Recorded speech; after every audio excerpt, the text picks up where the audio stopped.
Voilà, bonjour à tous, c'est Frédéric du blog photographisportif.com et aujourd'hui je fais cette petite vidéo pour partager une petite astuce avec vous. Ça concerne la légende des photos.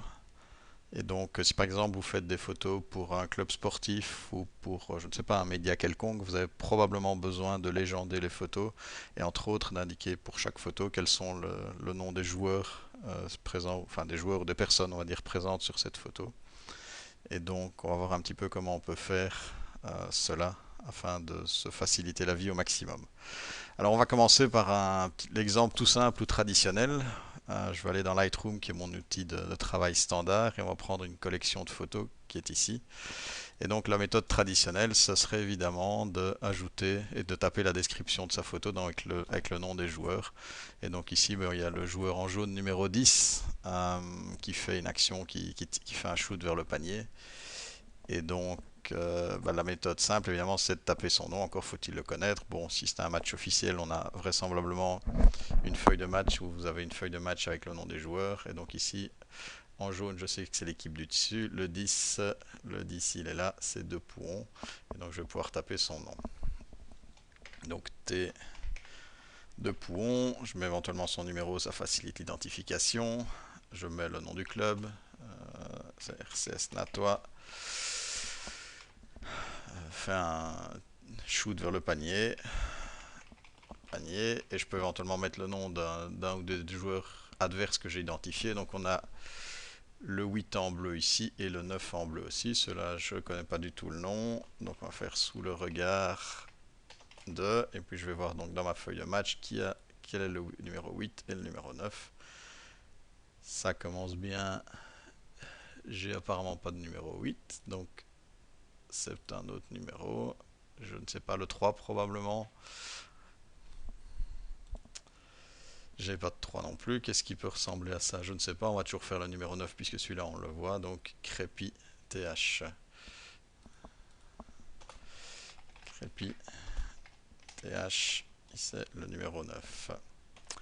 Voilà, mais donc ça m'a pris quand même un petit temps à faire. Je passe à la photo suivante. Même chose. Ici j'ai le numéro 7 en bleu. Donc le 7 c'est Van der Peer. Où est-ce qu'il est? Là, donc c'est K Van der Peer. Van der Peer. Numéro 7. Fonce vers le panier, par exemple. Panier. Sous le regard de. Et puis alors j'ai le numéro 4 et le numéro 11 en jaune. Donc c'est ceux du dessus. Le 4 c'est BK. Et le 11 c'est Van Landscoot. BK et de Van Landscoot. Ah, j'ai oublié le numéro, c'est 11 et l'autre c'est 4. Donc voilà, on vient de faire deux photos, ça nous a pris pas mal de temps. Alors évidemment, si vous travaillez, s'il y a toujours les mêmes joueurs que vous photographiez, au bout d'un certain temps, vous allez les connaître. On n'aurait plus besoin de consulter la feuille de match évidemment, mais ça prend un petit peu de temps parce qu'il faut chaque fois le taper. On risque de faire des erreurs, etc. Et donc moi ce que je vous propose c'est une technique pour ne plus devoir retaper les noms. Alors à ce niveau-là je n'ai rien inventé. L'idée vient en fait d'un logiciel très commun aux États-Unis entre autres pour les photographes sportifs qui est édité par la société Camera Beats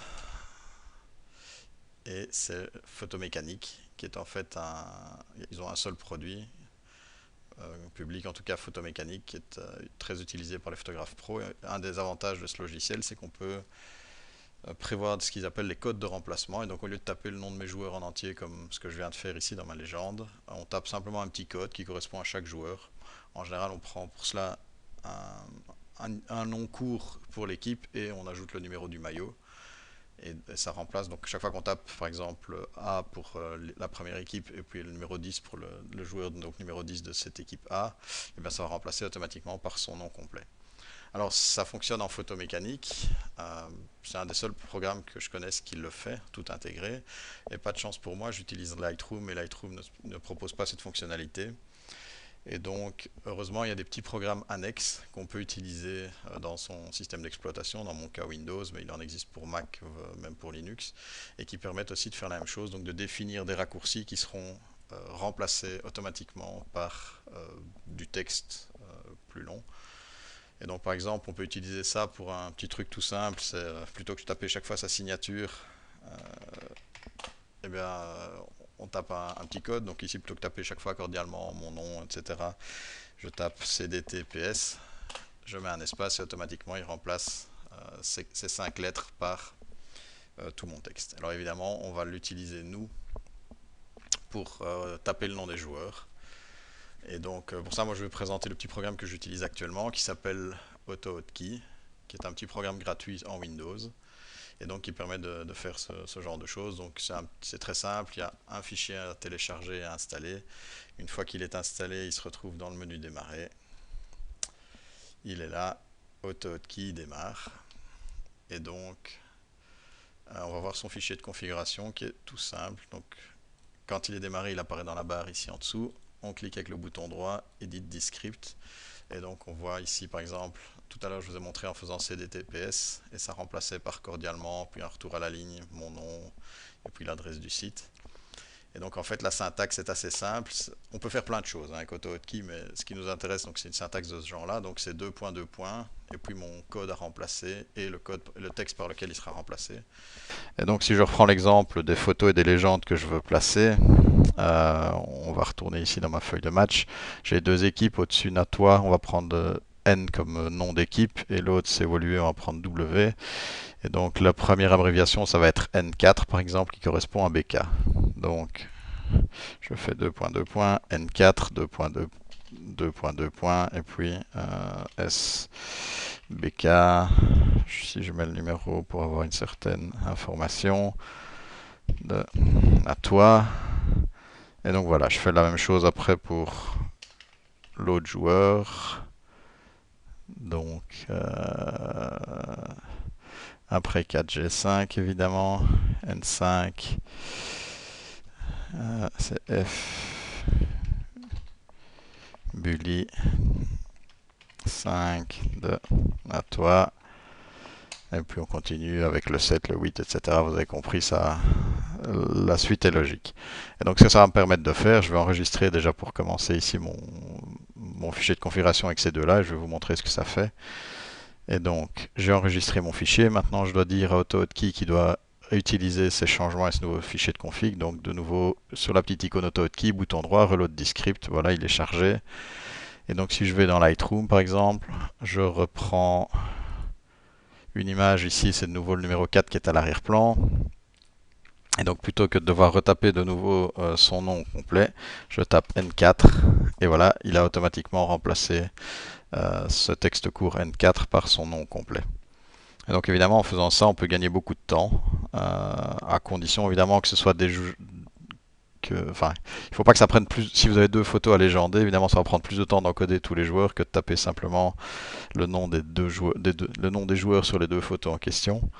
Mais si donc s'il y en a beaucoup sur lesquels il faut mettre des légendes, voir que ça revient régulièrement, parce que toutes les semaines vous faites des photos de la même équipe ou que vous les revoyez très régulièrement, vous allez gagner du temps évidemment les fois suivantes. La première fois est un peu lente à l'encodage, mais les fois suivantes vont aller plus vite. Alors ça c'est bien, ça va déjà plus vite que de taper à la main, mais ça reste encore un petit peu lent parce que je dois à chaque fois créer mon fichier ici comme fichier de configuration à la main. C'est pas pratique. Donc ce que moi je fais, j'utilise en fait une feuille de calcul dans laquelle j'ai mon nom court de l'équipe, donc N ou W comme on a vu, le nom de mes joueurs, le prénom, le numéro, éventuellement s'il a quelque chose de spécial, genre capitaine, goal, coach, etc., le nom du team, et automatiquement ma feuille de calcul me génère mes commandes pour le fichier de configuration AutoHotkey. Et donc je prends toutes mes infos, je les mets dans mon fichier de configuration ici d'AutoHotkey, j'enregistre, je recharge, hop, et maintenant je peux recommencer à faire des légendes ici. Donc W7 est poursuivi suivi par N4 Zoo. Et même chose. Ici c'est un peu confus, je ne sais pas très bien. Voilà. Donc ici on a le 9, W9 essaye de bloquer N4 sous le regard de W15. Hop. Ici on a un joueur solitaire, donc plutôt que retaper de nouveau son nom, mais ça va quand même plus vite de faire W7. Et voilà. Ah, ici on a un autre, le coach. Bon, je sais évidemment le coach de quelle équipe il s'agit, donc c'est le coach de l'équipe de Woluwe, donc c'est WCO. Donne de la voix. Depuis le banc. Voilà, je passe à la suivante. Le 10, W10.